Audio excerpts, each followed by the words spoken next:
Okay, I'll go ahead and start our lecture tonight.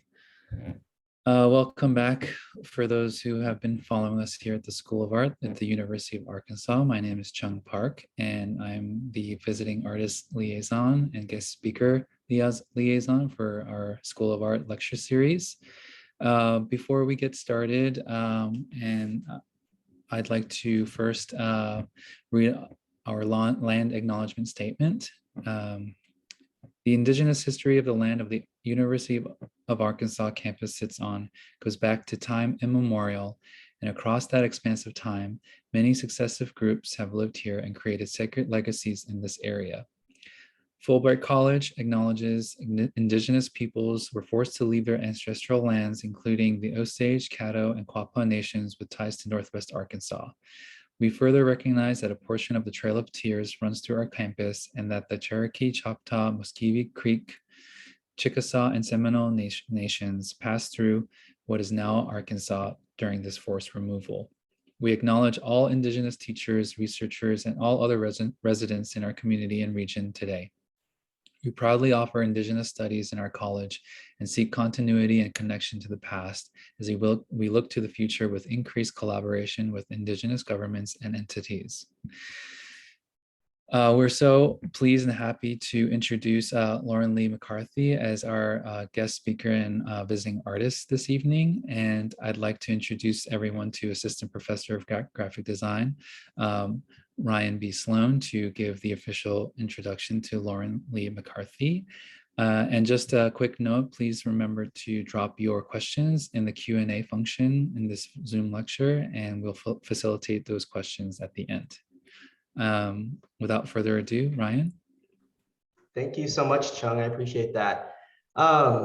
Yes, on behalf of the University of Arkansas School of Art, I'm honored to introduce our guest today, Lauren Lee McCarthy.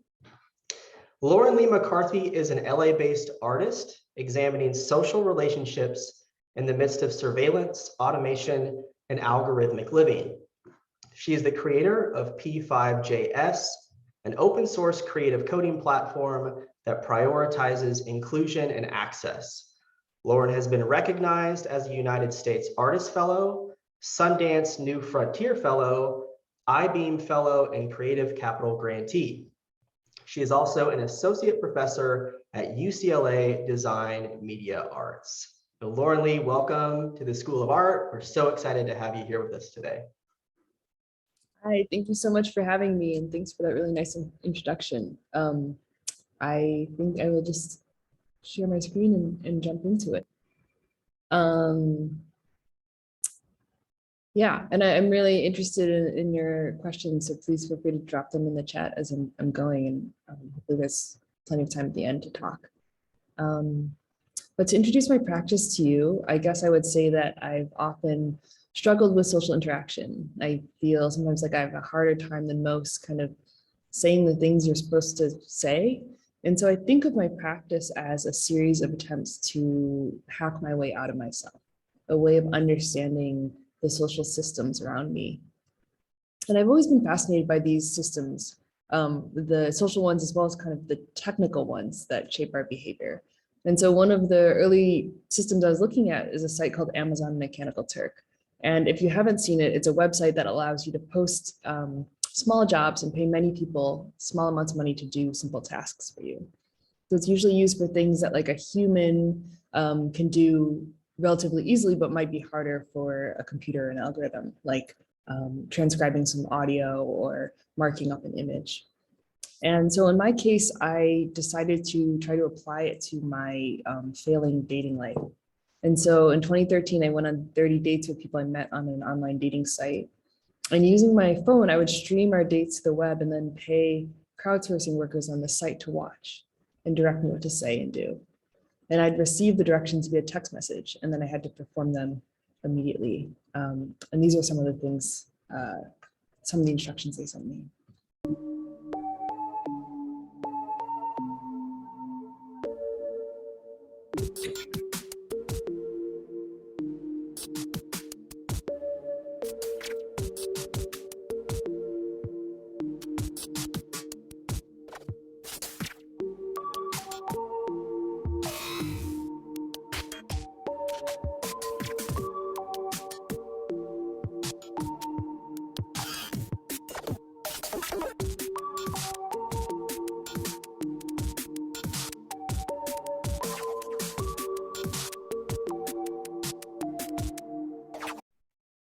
So as surveillance and big data becomes increasingly ubiquitous, we're forced to negotiate new relationships with it.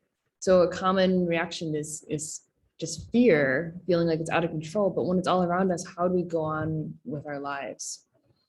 And in this project, I was also thinking about that act of going on with your life and just what are the boundaries of my own kind of self-concept?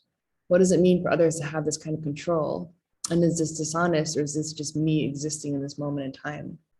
And I'm really inspired by artists like Lynn Hirschman-Leeson, who are playing with identity as a sort of system. So in her piece for Roberta Brightmore, where she constructed a full-fledged alternate identity for herself for over 5 years, I see her kind of like mapping out those points of the system in terms of the appearance and the behaviors and the paraphernalia. Or thinking about Touching Che and Linda Montano, intervening in the interfaces between selves, between identities, attaching themselves by rope for 1 year. So a really simple intervention that like shifts the frame of what is the boundary around yourself. So there's a critique in all my work. I'm very critical of things like surveillance and the way that technology is kind of increasingly coming into our lives. But there's also always a part that's about hope, that is earnestly and radically seeking connection. And I actually ended up meeting my partner through that project. And so I'm also thinking, like, what if rather than just trying to get the instructions to fit into whatever we're trying to fit into, what does it look like to expand our idea of what fitting in is and change the world around us rather than just conforming ourselves? So Sarah Hendren and Katrin Lynch led a project called Engineering at Home, where they documented interactions with Cindy, a woman who, after having a heart attack and amputations involving her limbs, began hacking and building what she needed out of household items, adapting her environment to herself. And so the documentation, the website they made, points to new ways of understanding just, what is normal. And so with the first project, the Social Turkers, I became really interested in this idea of following people and all the things that you can learn and understand by watching them as people watched me. And so I kind of wanted to flip this around. And so the next piece that I did was a piece called Follower. And I'll just play a clip from the trailer that I made for this. The video was made in collaboration with David Leonard.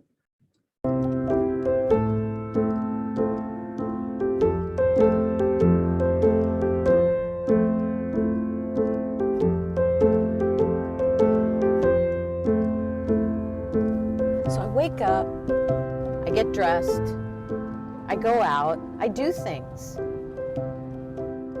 I read a magazine and I find out about people. Why do I know about their lives? Somebody should be knowing about mine. I want to share things with people, but I don't want to have to talk to people and tell them what I'm doing. I think it'd be great for them to see what I'm doing. It takes time to build relationships. It takes time to touch base with people. So I don't want another relationship. I just want to have a relationship with somebody that I never have to talk to, that can just follow me and see me having a relationship with myself. So Follower is a service that provides a real life follower for 1 day. And in order to be followed, you answer 2 questions on a website. Why do you want to be followed? And why should someone follow you? And people say things like, I get more excitement and happiness from Instagram likes than I do from physical communication. Having someone follow me would give me some clarification that my life in the real world means more than online. And then if you are selected, you're sent a link to download an app. And when you open it, it just says, waiting for a follower. And you don't know when it will happen, but one morning you wake up and you're notified your follower is now following you. And your phone begins broadcasting your GPS data to your follower, who stays just out of sight, both in your consciousness. And so in most cases, I'm the follower. So this is my view, and I'm this blue dot following. I use the GPS data to first track down the person in the city, in this case, the red marker. And then once I've got them in my sights, I try to keep them there all day long. And then at the end of the day, you get one photo taken by your follower, and the notification you're no longer being followed. So we're living in this weird, anxious time where on one hand, that feeling of being watched is pervasive and kind of out of control. And on the other hand, we have this desire to be followed, to share intimacy. And the framing of this piece is really specific. So here, follower is offering surveillance as a luxury experience, saying this is an app for people that not only have nothing to hide, but need to be seen. Embedded in this offer is a question: who are the people that don't have the privilege of hiding, of not being seen, just because of who they are, what they look like, or what they believe? So with a lot of these pieces, they also become these kind of like internet interventions as they're picked up on blogs and media.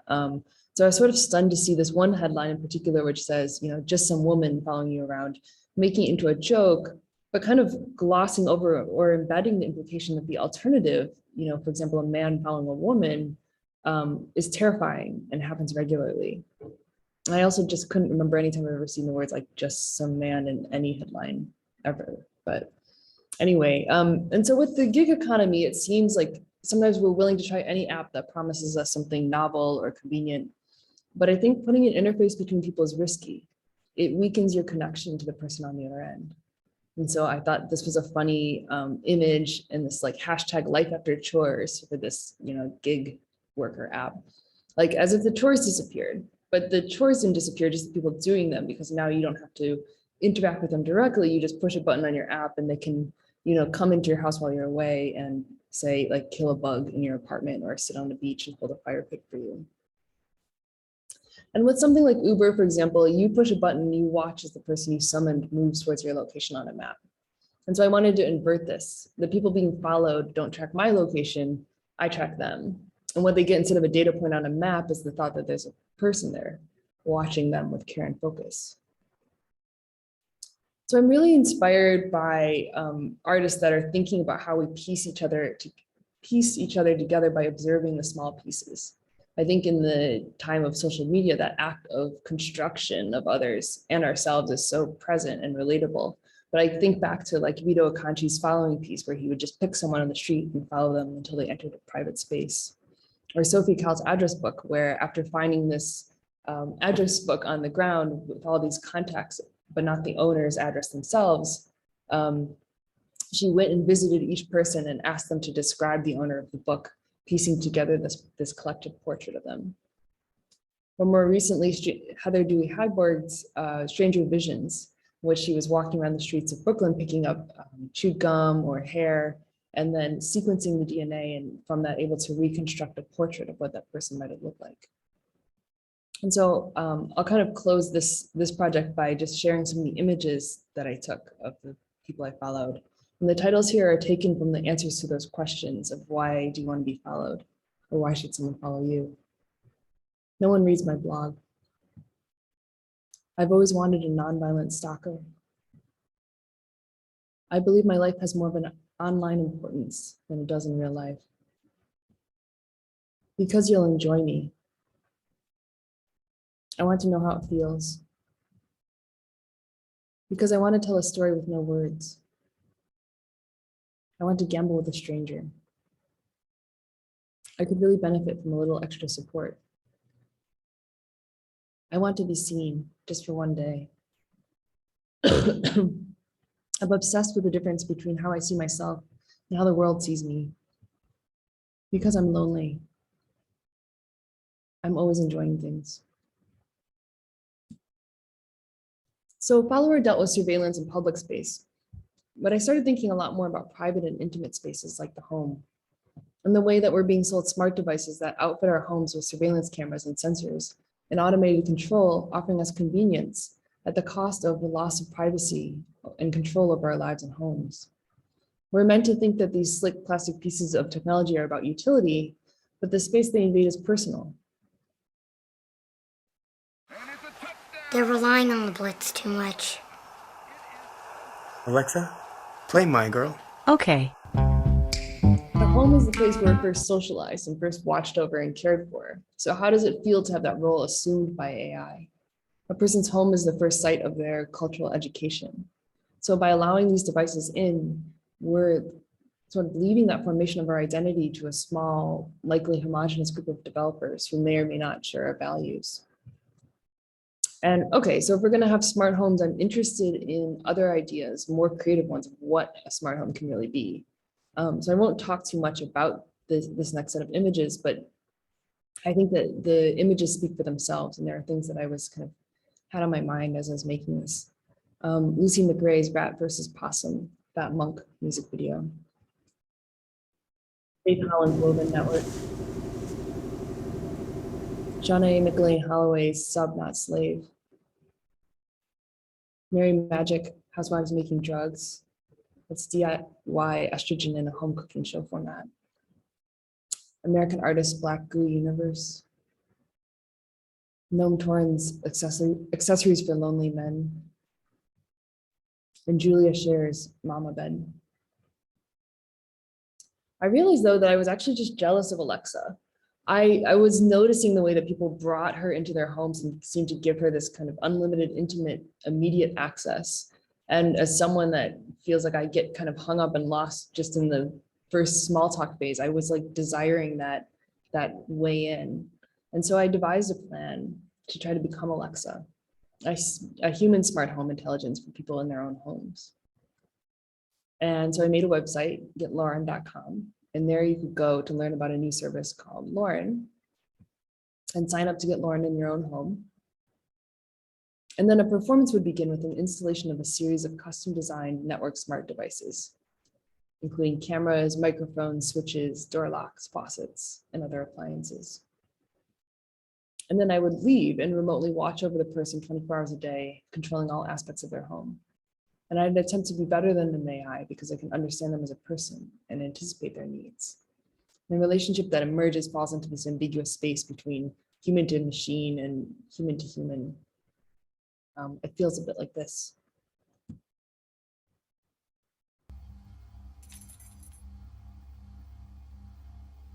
Where are my car keys? Lauren knows that I like it a little bit cooler than Miriam does. You know, I'm usually the one that does all these little extra things. So at first I was a little bit careful about asking her, and now it's like, how else can we live? Lauren has recommended that I get a haircut every 3 weeks, and let me tell you, it's helped with my my self-esteem a lot. I am able to simply approach and carry on conversations with the opposite sex, where at one point or another, that wasn't so easy. Lauren, we're out of toothpaste. Lauren would know what I want, but then maybe it's not what I really want internally. But externally, she thinks that Lauren thinks that playing music or shutting down all my electronics is the best way for me to cope and winding down, when maybe it's not. Lauren was actually able to help her manage her medication and take her medication on time, and everything actually got a lot better after that. You have those friends who are kind of about you, like the friendship is about you. That's what Lauren is like. It's like a roommate, it's a friend, but we're always talking about me. It's always about me, whatever it is.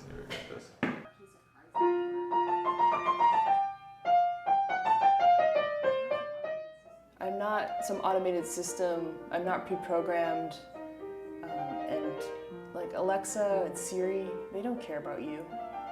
But with this, there's nothing artificial. These are people. And with each one, I'm watching and anticipating and trying to figure out what is it that they need. And it almost becomes sort of like a game. Like, sure, I can turn on the lights or run the faucet, but what is the thing that I could do that would bring a smile to their face or actually surprise them or just make them feel something? So that's sort of a sense, I suppose, from the inhabitant's point of view, but from my perspective, it's a bit different. And so I wanted to share a few behind the scenes from performances that I did.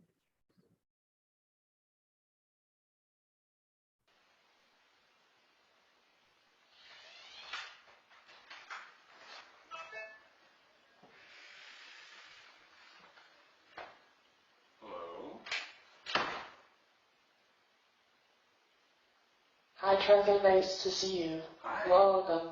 Thank you. Good to be here.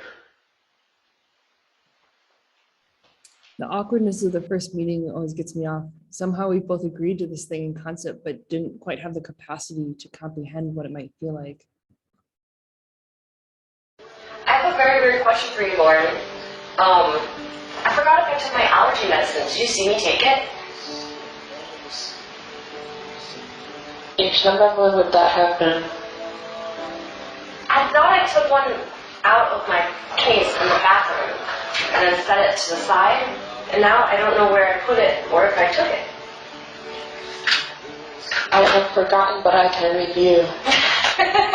Thank you. I started scanning through the footage, jumping to different moments when she might have taken it. Relying on this mix of memory and video data feels dubious, and I suddenly realized there could be consequences to getting the answer wrong.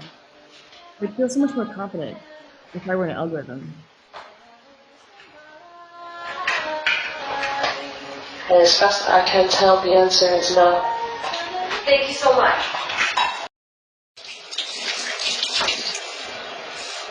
Nou, trouwens doe ik het gewoon verkeerde wel zo goed. Snap je dat toch? Heb je gedaan? It's 1 p.m. in Amsterdam now, while it's 4 a.m. in LA where I am. I got up with them a few hours ago and struggled to stay awake as I helped them cook lunch. The time, language, and cultural differences create a clear sense of distance. The other interactions are real time. I don't think we were built for relationships with interfaces between us, but what can we do? We have to try something. And as Kate Crawford and Vladimir Miller demonstrated so clearly in their project Anatomy of an AI System, there's a complex network of human labor behind something like Amazon Alexa. Everything from the metals and materials used to the data centers and data handling, AI training and software, internet infrastructure, and waste management. So we're fooling ourselves if we think these systems are just about algorithms. In my work, I'm often, I think, trying to find human metaphors for understanding systems we weren't built to have an intuition for. I'm embodying machines, trying to understand that rapidly closing distance between the algorithm and myself, or the distance between others and me.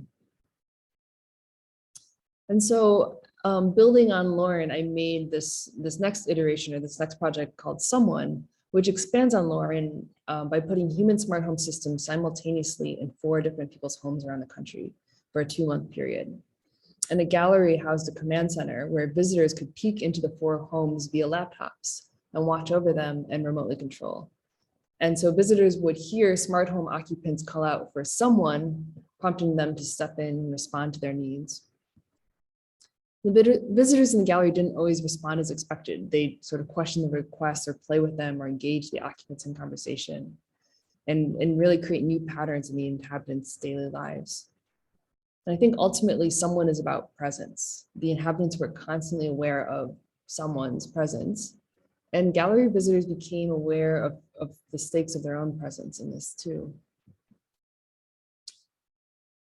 And so I think with this project, one of the really interesting things for me was just the kind of shift in perspective and the way that we, willingly grant access to our data and live feeds to corporations or to the government, but does knowing a single human sits on the other side of the system shift our perception? Suddenly we become more aware of what is at stake and what is possible. And so after this project, I was really struck by the intimacy of it all and the way I kind of built this system that gave me that unlimited access that Alexa has. And I started thinking about other places that technology is gaining access in our quest for, efficiency or convenience. I was noticing it even creeping into our sleep with new apps and smart pillows.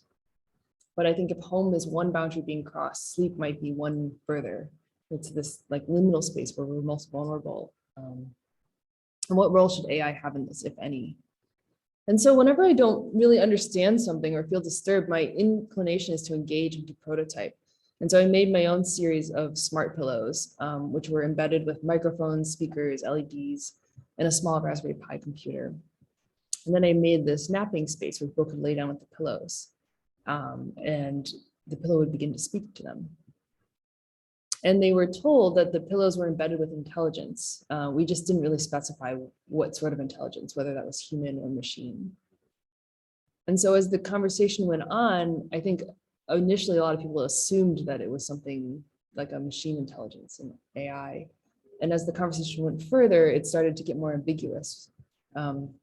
Because behind the scenes, they're actually performers, each one person listening into each pillow and driving it through a text-to-speech interface. And so the piece was really a lot about expectations. Like the performers were performing their expectation of how machine intelligence might care for a person, whereas the people that were actually napping with the pillows were playing into the conversation based on their own assumptions about how you interact with a system like this. So I often think about social interaction as a sort of script or code, but there's also a humanness in the interpretation of social interaction or social protocol. On the other hand, when it comes to a machine interpreter like a computer, it demands a really precise set of directions or it fails. So as technology moves ever closer to us, I think these social scripts and technical scripts start to blend.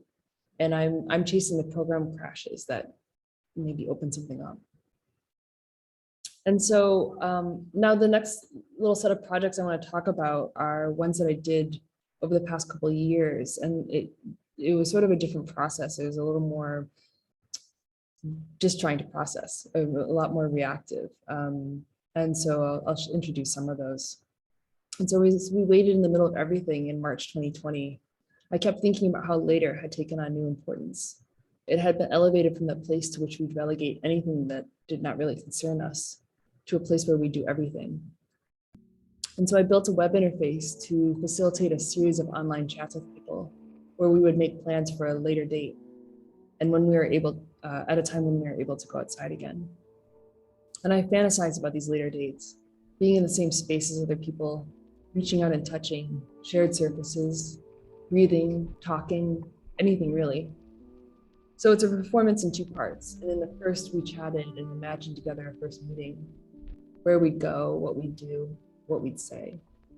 This future plan was saved as a sort of script. And later they received a request to meet, and we enacted the script. This was part 2. And so this piece is a lot about the question of what is later and what does it mean to us. And that was the first in a series of gestures over the past couple of years, trying to deal with the profound isolation I felt, stuck behind screens and backgrounded by a pervasive fear and suspended in time. And I think most of us were feeling it. And then with the murder of George Floyd, that anxiety exploded into rage and grief that took over the streets, simultaneously bringing us together and pushing us further apart. And our understanding of who is trustworthy, what is safe to do and talk about shifted, while the medical advice continues to evolve and update. Avoid surfaces, check in with your friends, don't wear masks, wear 2, don't call, give them space, keep 6 feet, protest the right things, don't fly, don't talk politics. Restaurants are open, schools are unsafe. So feeling completely disconnected, I heard talking is dangerous, trying to break through. And showing up on doorsteps, I deliver a monologue via phone screen and text to speech, explaining that I just heard masks and 6 feet are not safe enough. They've recommended we stop talking to each other. They say talking is dangerous. And so I made an alternative. Is there really safety in distance? Can we understand each other without talking? Sometimes I feel like listening is more dangerous than talking. It is important to be kind during stressful times. It's hard to hold all these different contexts in mind. Anybody that can live in solitude is a powerful being. At a crowded supermarket, the panic was palpable.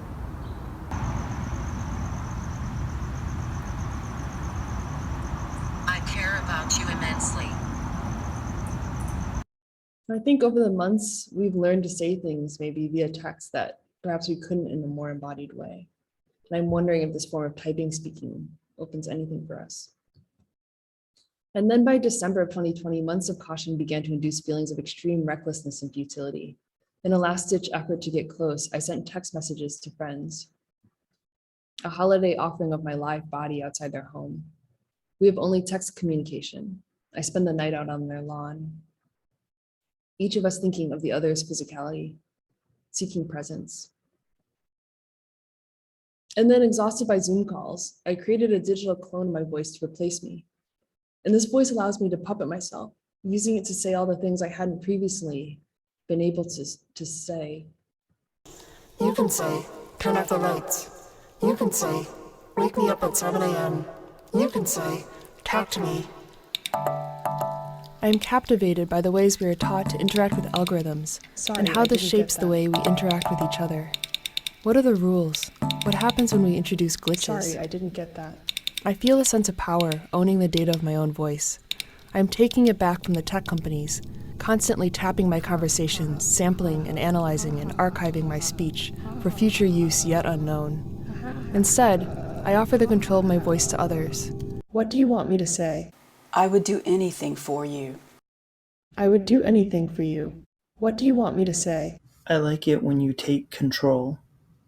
I like it when you take control. What do you want me to say? I feel like you understand me. I feel like you understand me.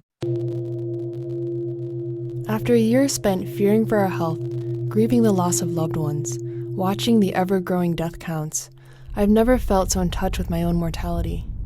Drifting confused between utter stagnation and overwhelming transience, I started Goodnight.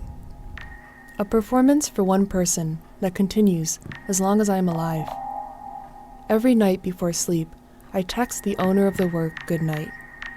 At any point, that person may choose to pass the work to someone else, at which point the good night texts transfer to the next person. What does it mean to commit to something or someone when the end is so palpable yet unknown? This series of pandemic works are about isolation, breakdown, danger, disconnection, grief, frustration, communication, wanting.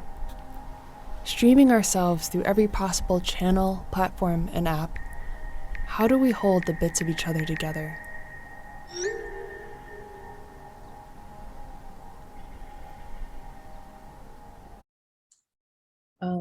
And so I think I will spend the last part of this presentation talking about another work that I've been working on for the past couple of years. So while I was doing those pandemic projects, which are shorter and faster, this was one that was longer and slower and a little bit more confusing. And it's still in process. So this is kind of a work in progress sharing.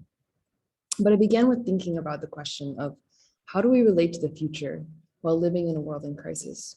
As we struggle with climate change, social inequity, and pandemic, it's no longer possible to view ourselves as separate from our past and future. I think our ancestors, ourselves, and our descendants are part of the living world. And so this project began with a desire to participate in this living, reproducing process. And it started when I had this kind of funny idea that wouldn't leave me. And so when I couldn't get rid of it, I decided to just start by making a film about it. So basically, I would be your surrogate, carrying your baby for a 9-month period, so I'm performing as your surrogate. And during that time, you both would have access to an app on your phone that would give you a view into like my live data, what I'm doing, where I'm at, how I'm feeling, etc. And then in addition to that, you'd be able to actually control me. What do you mean to control you? Like, we get to decide what are you eating, like what kind of music you listen to, when you're gonna sleep, what like sort of like supplements and vitamins to take, perhaps even what to do for fun or that kind of thing. And that I would be able to essentially have 24/7 control over your life. All through the app, like I tap. Yeah, almost like we're controlling you like a video game, but it's not a video game, it's our baby's life. And I feel like I would like still feel the entitlement like it was my body. Like even though it's not my body, I'd be like, but I'm the mom. Oh. You don't get to decide. Oh, you'll take the power of veto. If we wanted spiritual practice to be a part of the pregnancy, is that something that you would be interested in? Not religion, but like... I wanted you to smoke cigarettes. You'd start.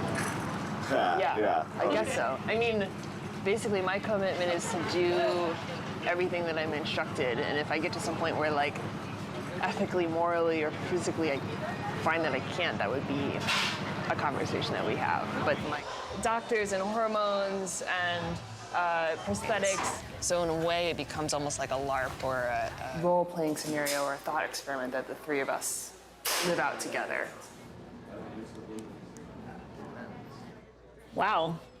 I guess this is a way for me to just like take it all the way, to just like give my body or my mind over to you and like let you decide.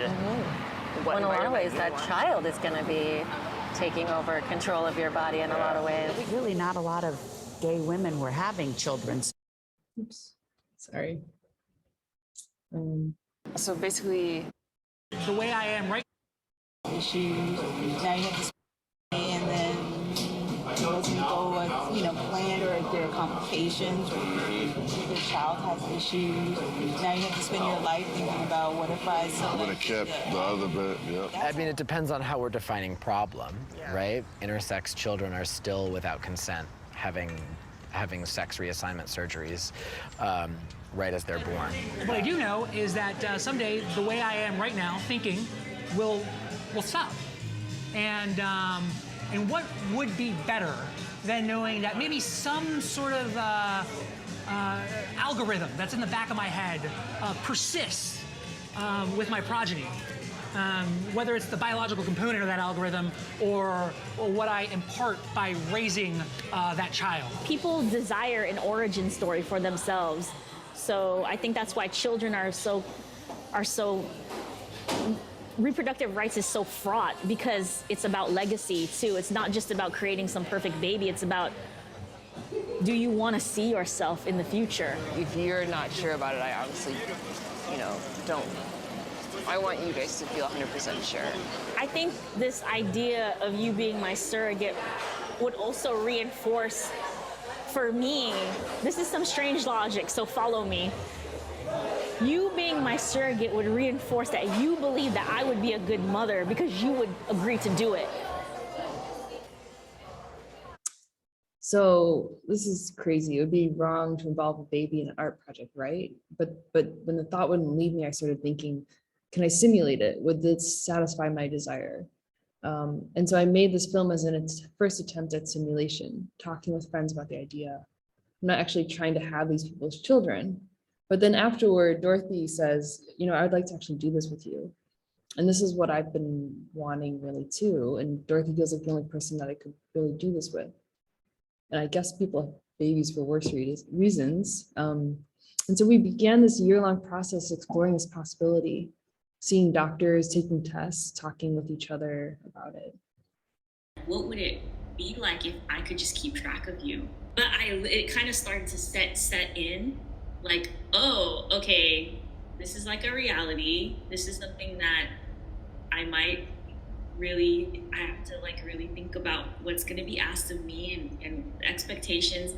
And then I went directly to that. I thought of you, like I thought of, God, well, how would that even work? Like, I don't want to be annoying. Like, I wouldn't want to just be like, hey, what are you doing? What you eat today? Hey, blah, blah, blah. That's like a parent almost. Mm-hmm. It's like, I don't ever want to survey another body that way. But then I was thinking like, oh, but that's so strange, like that's kind of like a partnership, like when you have a partner, like you, I'm certain like Kyle does that to you, like, hey, did you eat yet? Or like, it's like, you don't need to act, but and it's not that it's performative, but it's like, I kind of wondered how my personality would change. And so a lot of the conversations we had going back and forth were over text or over email, because this was unfolding over 2020 and 2021, so through the pandemic. And so it was this kind of like ongoing conversation. I think it was somewhere always like between something real and something imagined, but we're meanwhile like taking tests and walking through these steps of making this happen. At some point the child becomes part of our conversations too. Hey baby, Do you even exist? Will you ever? Will the world end first? Will the world as we know it end first? I've been thinking about you for years, talking to your mom about you, talking to complete strangers about you. Is it wrong to fantasize about someone else's unborn child? Is it wrong to fantasize about a person yet to be? How much of our lives do we spend rebelling against our mothers, trying to say, you don't know me, to the one that knows you best? Saying, I imagine the world differently, to the one that made the world for you. I'd like to be the body in which that fight begins. Baby, I want to feel you take over my inside. I went to some protests and then I drove through a COVID test. Now Google has my DNA. They were vague about what they do with it. The control over my own body is the only thing I've always felt certain about. Baby, I want you. I want your mom to take that from me, not Google. The scale of their operation is beyond cognition. It's one of the many problems we don't have time to talk about. But I want to talk about love, too. I want to hold that love between parent and child. Is it wrong to be in the middle of it? Or is this what we're fighting for? To participate in a love and care that transcends genetics? We've been, and I'm sort of obsessed with the sperm donor databases we've been looking through. Even after selecting the ideal DNA, the questions continue in utero. Whether to screen, what to do with the results. How much control should we have over a birthing person's body and over a life before it begins? Donor 6101 tells us how he would describe himself. I don't know, I guess just pretty much a regular guy.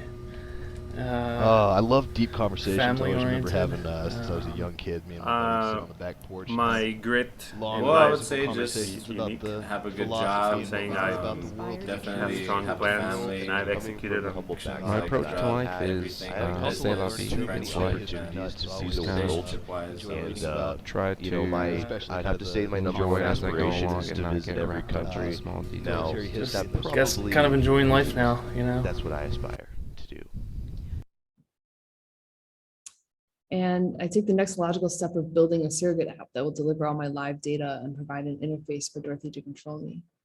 It's becoming a tool for understanding our evolving relationship.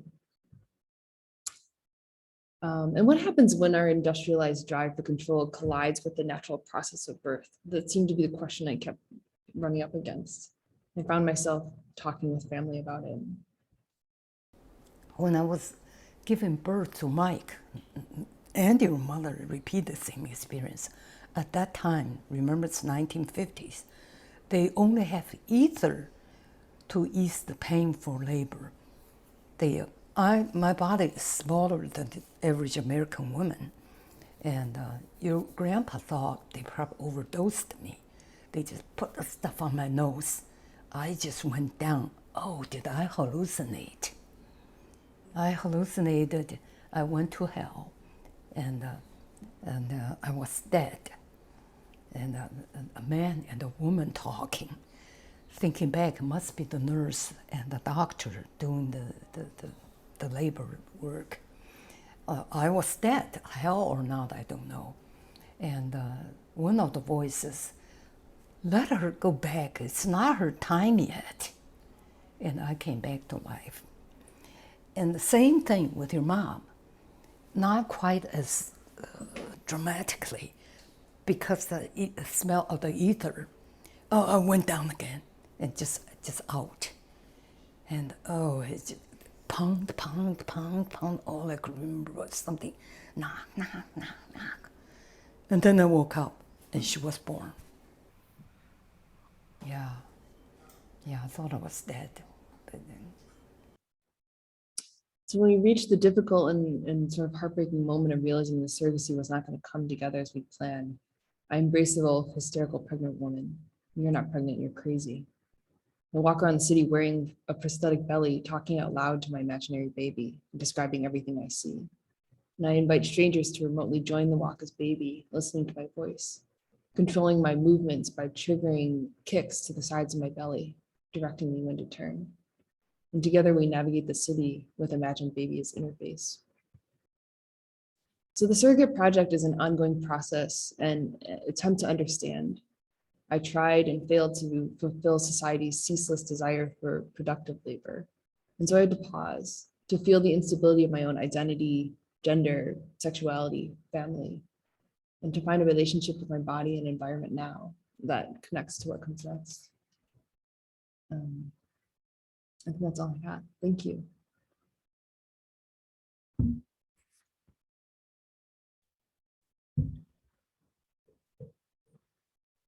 Thank you, Lauren, for that wonderful lecture. We'll open it up now for some Q&A if anyone has any questions.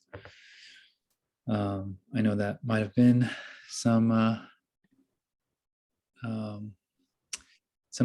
maybe everyone needs a little bit of time to process, and so we'll give everyone a minute to think about any questions they might have.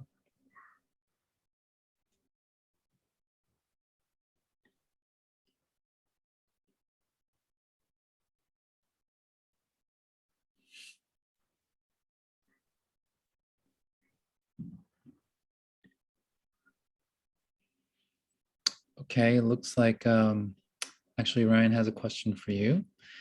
I'll just read it. Amazing. As an instructor, I'm really interested to see if you might talk a bit about how your work translates to the classroom. I'm curious how you negotiate your practice and teaching.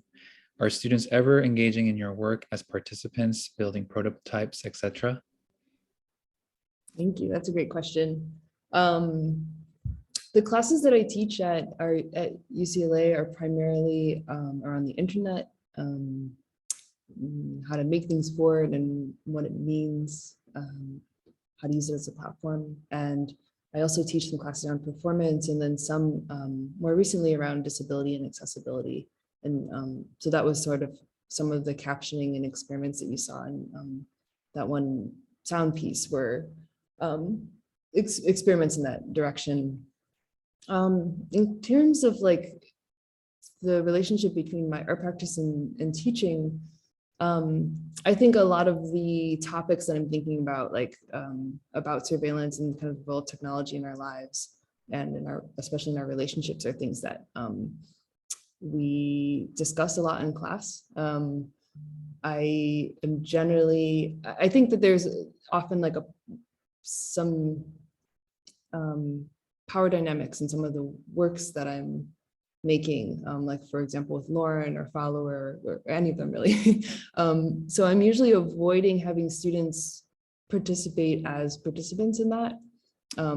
If they want to, I just say like, let's wait till you graduate, just because I want to make sure that that teacher-student relationship is really clear and not murky. But there are times when I'm working with students on like prototyping or like other aspects of making the work, or more often like making things in the kind of domain of social experiments and performances and devices and technologies. And I think my favorite class to teach is the performance class, but it's also one of the most stressful because I think everyone is like putting themselves out there a lot. And so there's just a lot of space for the unexpected to happen, which is great. But it's also like, as a teacher, you want to make that a safe space to do that experimentation. And so I'm always kind of reminding the students that like, you may be in a performance, but you're still yourself in this world, in this classroom, in all these contexts that you're operating inside of. So, you know, how do you be mindful of all those contexts while you're kind of playing with some of the rules or expectations in that space? That's great. Thank you so much.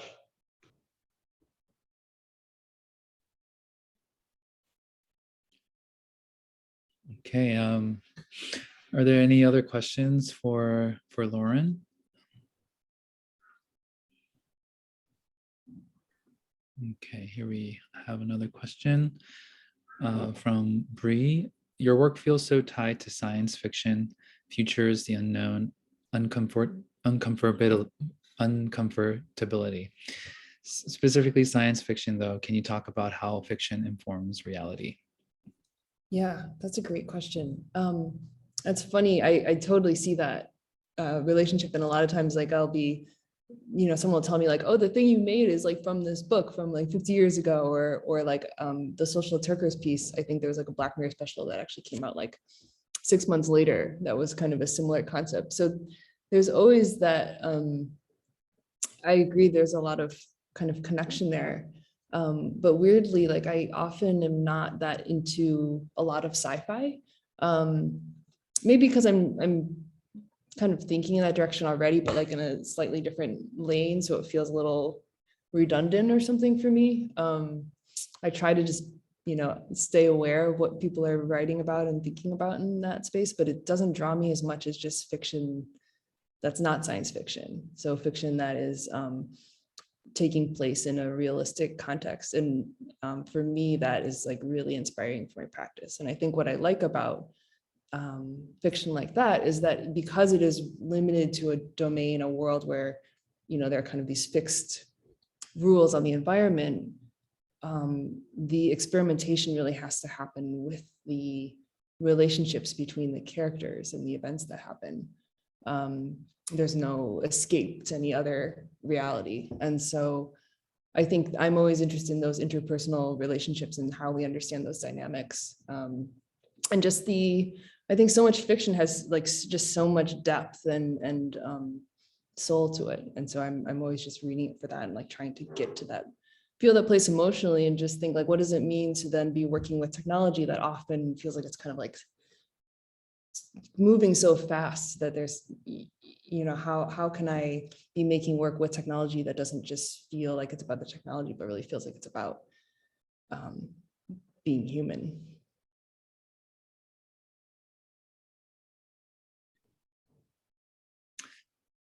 That's great. Thank you for that, answer. Okay. Just waiting if there's any more questions. I'm also happy to take any questions about just like, as students, I remember I often had questions about just like, how do you do that? Or how does it work logistically or practically? They don't have to be conceptual art questions. Right. Yeah, I guess like I might have a question. I'm sort of exploring performance as an artistic practice now. My background is mainly in painting and drawing, but as I'm like experimenting with all these things, I'm realizing how much I have to sort of maybe depend on others to like realize something. And like, how long did it take for you to like kind of be comfortable with that sort of level of collaboration and to like kind of let go sort of the idea of like authorship maybe or ownership of the work and be okay with it being like, a collective artwork done with multiple collaborators? Yeah, that's a great question. I have so many thoughts about that. It's hard to to know where to start. I think about collaboration in a lot of different ways. So there is the very like explicit collaboration sometimes where you're making a work with someone else, and often there's a skill set or a shared interest or something that you want to kind of exchange or build on. And with those kinds of projects, I think in every collaboration, it's really helpful to be very clear about the expectations and the role of each person. And so that's what I found kind of collaborating with different people in different capacities over the years on a lot of these projects. And then I think there's like a different collaboration that sort of happens in the performance, especially like a lot of these performances are one-on-one things. And sometimes people like, sign up to get Lauren and then I set it all up. And I think maybe in their heads, they were kind of thinking like, oh, it's a performance. It'll be like a show in my house. But then it's not really a show. It's like a situation that we're both in together. So we make it together. And I kind of have some implicit rules for myself. And one is like trying to follow the lead of the other person, which is with one-on-one interactions like that can really go in a lot of different directions. So it does feel like a collaboration in the sense that we're making that performance, that moment together. But it also feels like that's really just for us. It's not, I'm not usually recording it, or if I am, it's just, with their consent and with the purpose of using very small pieces of it, because I think I'm more interested in like what happens in that space than thinking about that as a documentation for something else. But in that sense, like there's a collaboration definitely with the participant. But I also try to like take my role as the artist seriously. So like yes, we're collaborating, I'm following their lead, but also I'm guiding this. I'm responsible for this situation that I've started. I want to make sure that the people that are involved feel like they were able to consent, that they can get in, that they can get out if they want to, that they don't feel an obligation for it to be like a project that they became an accidental collaborator in. So yeah, those are questions I'm like always revisiting. And it's also funny because I remember, I think now I have a little bit more luck with like I found ways to like make a video and make a website and get people to sign up. But I remember back in grad school, like I would be like paying my brothers to participate or like begging my classmates to just like do this thing with me. And so that was a different kind of like collaboration. Like, yes, they're the participant, but they're not like entirely willing. They're just like doing me a favor. So that was another different dynamic that also was helpful and informed like how I was understanding the piece. Thank you. That's helpful to hear because it seems like for me right now, I'm kind of, trying to like enlist peers and whatnot to sort of just be able to have the experience to get a better understanding of how this practice works and getting comfortable with it. But there are a few more questions. Maybe we'll choose a couple to be considerate of time. What led you to choose surrogacy as a topic of connection with the past or our ancestors with the part of the living world or part of the future? Why not other parts that connect the past and future? Why do you think that the past and future are no longer separate? Does that make sense? Yeah, thank you for the question. I think the question of surrogacy came up for me more generally when I think it started when I'm in my 30s and my parents are saying, when are you going to have a child? And then when it seemed like that wasn't happening, my dad I noticed he started saying like, freeze your eggs. And at first I kind of laughed it off. Then I was like, what does that actually mean? And I just like fell down this rabbit hole of understanding all these different ways that like technology is being used to try to intervene in this process and have some control when really like ultimately it's a bit out of our control. And so I talked with a lot of different people that had different experiences of those processes and technologies, had used surrogates or been surrogates themselves, as well as other things like IVF and egg and sperm donation. And so with this piece, I don't think that the idea of being like a gestational carrier is like the key to it. It's almost like that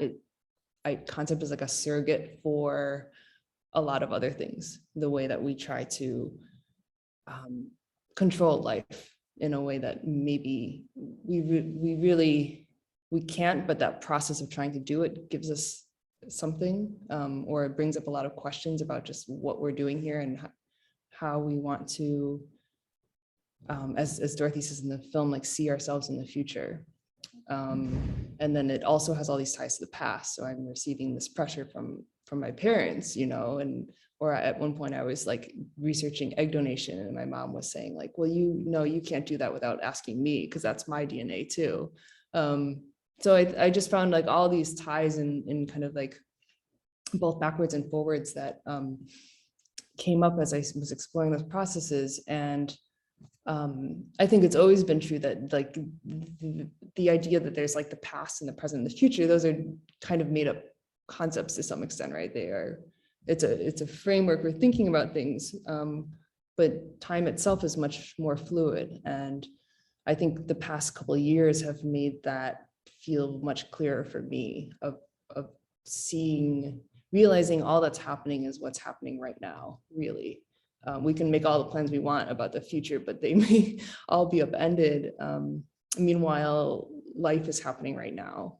So I guess those were some of the things that were on my mind. I don't know that I've answered your question. And I think that was also a difficult project and subject matter because I know so many people have so many different experiences with it and feelings about it. And I think one part of the question was kind of like, why did you choose this specifically? And I think in the project, I was trying to just follow really specifically what I was trying to do and what drew me, and stick with what felt true to my experience, and rather than trying to talk generally about other people's experiences, which I just don't, even talking to them, I can't really access that if it's not me myself. Great, thank you. We'll have time for one more question.